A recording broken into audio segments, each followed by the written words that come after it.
Hey guys, welcome back to the channel and welcome back to Red Bull recaps. So this is gonna be the final Red Bull recap because I'm filming this on the night before the day of the competition. So actually it's kind of past midnight, so technically the morning before. But yeah, it's around 1 a.m. right now and I just finished my entire grind. I did close to 6,000 solves on my laptop plus phone timers combined, and I feel pretty good about, like, regardless of whether I do well in the competition or not. Of course, that is the aim, but regardless of whether it goes well or not, I do feel really good about having spent so much time on 3x3 because I've started to get really good averages and get more consistent in general. So my average of hundreds are usually around 9.3, 9.4 right now, and like that's consistently there. It's not like going back. And so far my mean of all my 6,000 solves, 6,000 odd solves, it's not exactly 6,000, so it's around 9.86, which is pretty good. And I've got so many 8 averages and 7 averages, and yeah, I'm just very happy overall.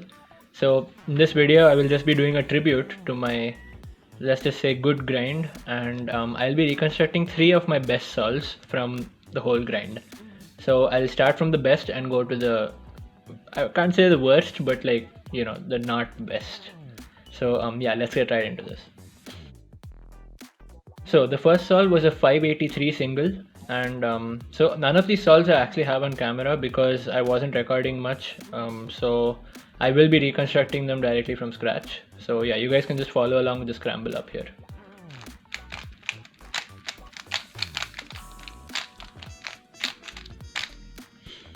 So this is the first scramble, and this is the scramble I got a 583 on, and you guys will see why.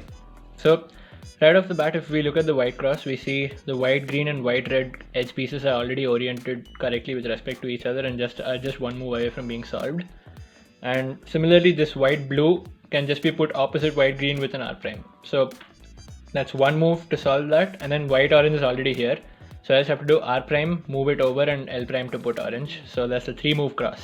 So obviously I looked more in inspection, and I saw this, which is not affected by any of the moves of the cross except the L prime. So this would just end up here. So I didn't stop there because I realized this is all very easy to look ahead to. So I noticed this pair. And the thing about this pair is when I do R prime, D prime, L prime, just this gets affected, right? Because R prime brings it down and D prime, L prime don't affect any of them. And then when I get this from here over to insert it, these will set up opposite each other for a 3-move insert. So let me show you how much I saw in inspection. So I did R prime, D prime, L prime, right? So these two came here, and then I saw this obviously. The moment I inserted it, I knew this would come here.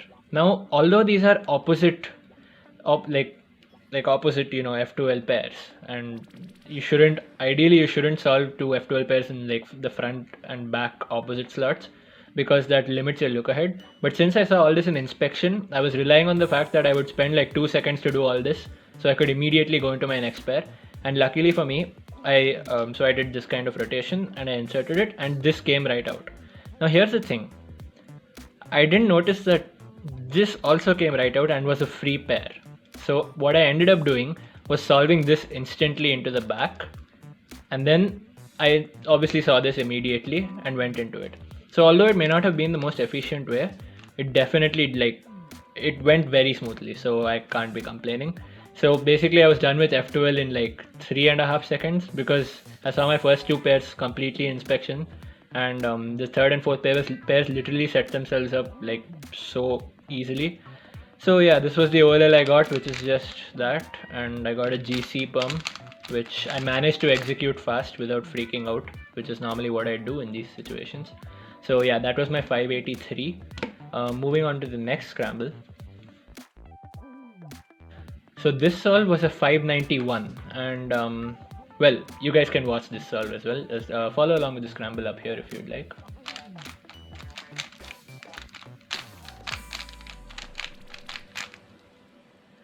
So this is the scramble here, and again, looking at the white cross, we just have this white green edge piece opposite to the blue center, and we have like the other pieces here, but not very, it's sort of like, okay, I can get this here opposite the green, and when I insert it, orange goes opposite red. So that was my first solution, and I would do like sort of a DRF, but I would rotate while doing it so that it's not very awkward to look ahead.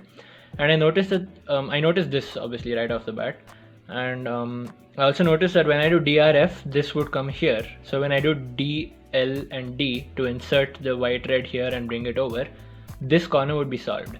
So this is what I saw in inspection, and I made sure to track this red green edge.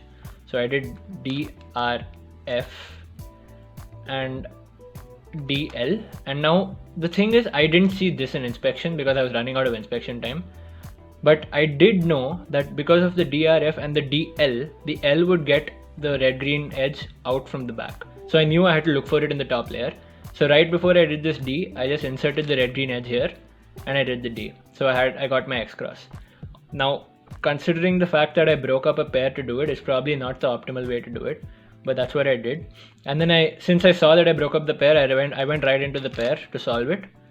Rotated twice, once to pair, once to insert. Again, not very efficient, but I noticed that when I insert this, I'll set this up into a 3-move pair and a 3-move insert. So I just had that, and once I inserted that, I was like, oh crap, I got this horrible case.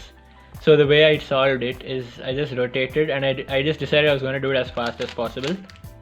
And the moment I turned to this position, I knew something. So I saw that this is a Sune, right?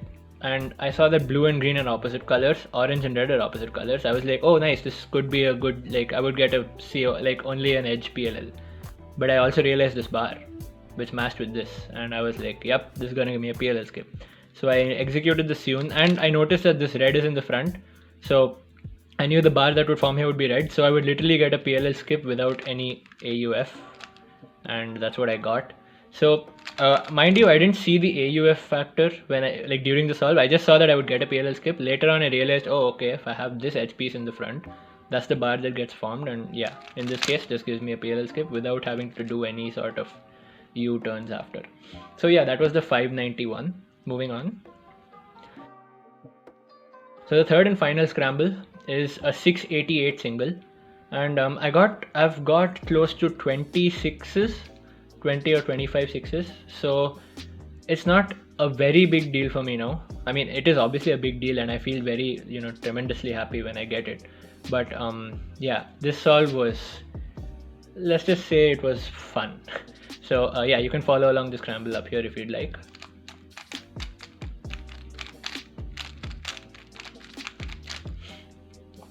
So this is a scramble, and okay, again white cross. We have white orange already here, just one move away from being solved, and white blue can be solved relative to it with one move, and white red can be solved relative to this with one move after solving this. So pretty straightforward stuff here. And I realized while inserting the red, I also want to insert the green.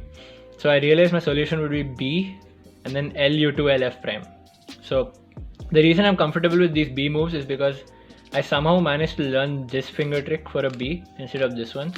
So I knew I would be able to do something like this very comfortably. So yeah, that was my plan, to do that. And so I just went along with that, and I tried to keep my eye on what pairs would come out. So it's very tough to look ahead in these sorts of scenarios where the crosses are like this complicated. But I had a good feeling about one of the pairs, which was, I'll just show you guys so that it's not a headache to show you how the pieces will move. B, L, U2, L, F prime, right?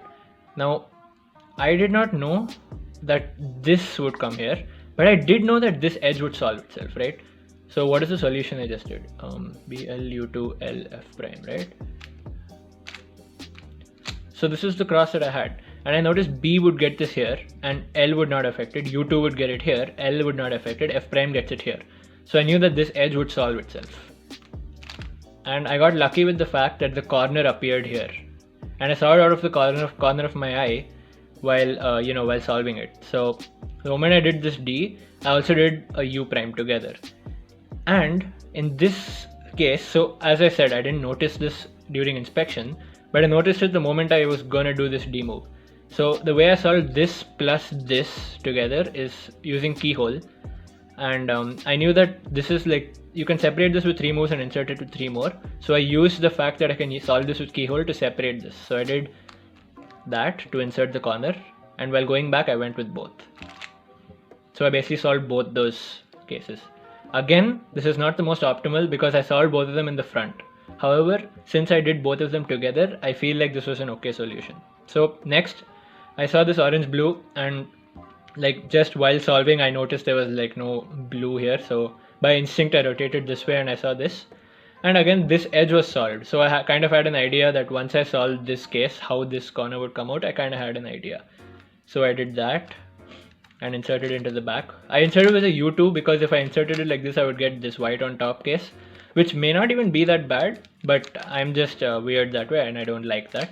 So I inserted like this and did all of that and inserted it. And here, so a very interesting thing happened. I don't know, my inner Felix came out or something, some nonsense like that. That's just a joke, don't take that seriously. So what I did here is I did a what is this, an anti-sewn from the back, and while doing the U2 I noticed that I had this red bar and I saw this. So initially I was like, oh, this could be an F perm, and I noticed that yeah, it is an F perm, because so while I was doing the U2 I noticed this, you know, this alignment of these and this. So instead of doing the R and going back to the F perm, I managed to somehow do a U prime and cancel it, and I saved maybe half a second there, because normally starting an F perm from scratch would be tough. So yeah, that's what happened there.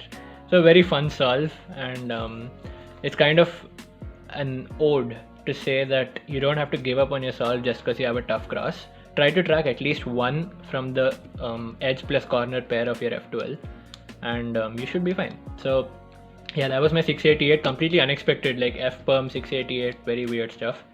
But yeah, that's it I guess for this video and for this series. So a huge thank you to all of you who've been like following the series and like liking my videos and stuff like that. And I love to read your comments because they're mostly positive, and yeah, it's just fun to interact with all of you. And yeah, I think that's it. The competition starts at 5 p.m. IST on 2nd May, which is, well, when I upload this video it'll be today. So yeah, I wish you all the best if you're participating as well. And yes, that's all for this video. It was a great pleasure for me to do this series, and yep, stay tuned for amazing content coming your way. Okay, I'm out. Bye bye.